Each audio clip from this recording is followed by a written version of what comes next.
All right, Dean. Hi there. I'm doing some crazy biking and fighting some mosquitoes here. This is called I think it's part of the Iron Ore Heritage Trail. This is some kind of backcountry seasonal roads that I'm on. And yeah, currently getting eaten by mosquitoes, which is lovely. Well, anyway, thanks for your question. Let's see here. Your question was, what became of the iron ore industry in Marquette? And Dean, I want to thank you for the question and for giving me another opportunity to look into some things, especially related to this area. So, interesting fact is in 1844, there was a survey crew that was wandering this area, and their compasses went crazy. And they discovered that was because there was a bunch of iron ore underneath them, pretty close to the surface, which hard to believe. In 1 year, in 1845, they started mining. So it was open pit mining where they just dig and find the stuff and pull it out of the ground. So fast forward a little bit to 1911, and they had already built this large thing they call the ore dock in Marquette, and it's a pretty big fixture. Whew, mosquitoes, so good. Pretty big fixture right in the town of Marquette that you see going out to the bay, and so already made in 1911, and they had that connected via rail to be able to get all of the iron ore to ships. So pretty cool. In 1911, that had happened already. And then moving forward, oh, by the way, what happened was they ended up having a bunch of immigrants come over. Some were from tin mines in England, and then from all over Europe came over. So you had this large immigrant population that came to help with that mining.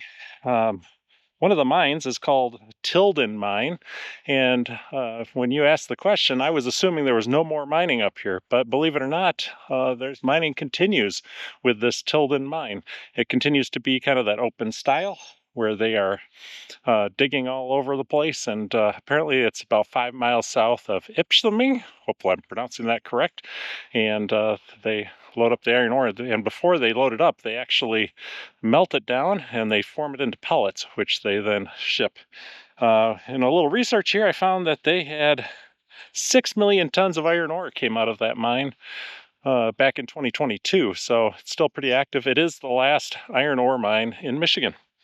Apparently, the other mine that was around closed in 1962, I believe it was. Checking my notes, 1969.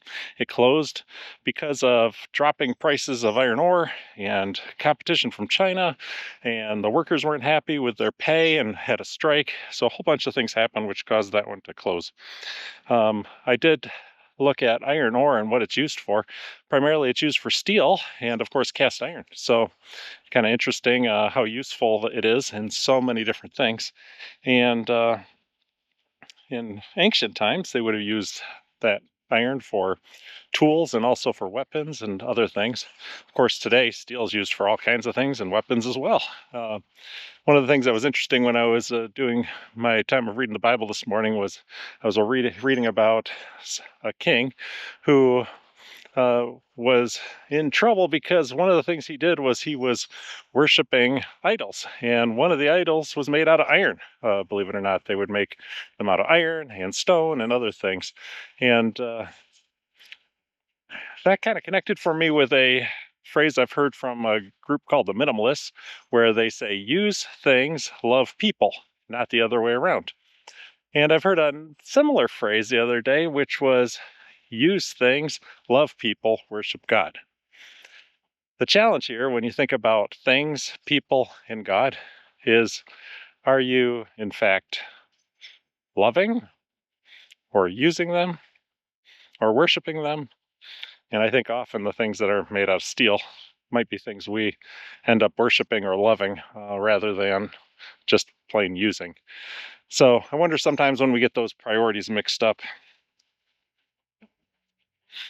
Yeah, in a world filled with things, and boy, do I have a lot of things, uh, it can be easy to fall into the trap of having that be something you love rather than something you just use. So I'm wondering for you today, what do you love? What do you use? And what do you worship? Hey, thanks again for the question. I'm going to get out of these mosquitoes and start working my way back. Thanks again, Dean. Bye. Oh my, oh my.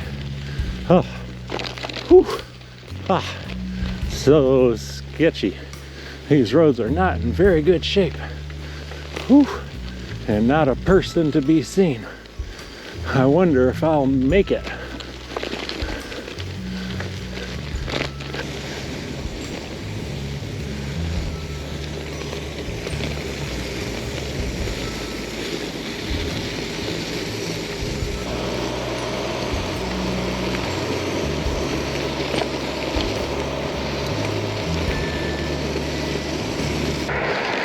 Well, back on the bike path. Nice little stretch through some trees here.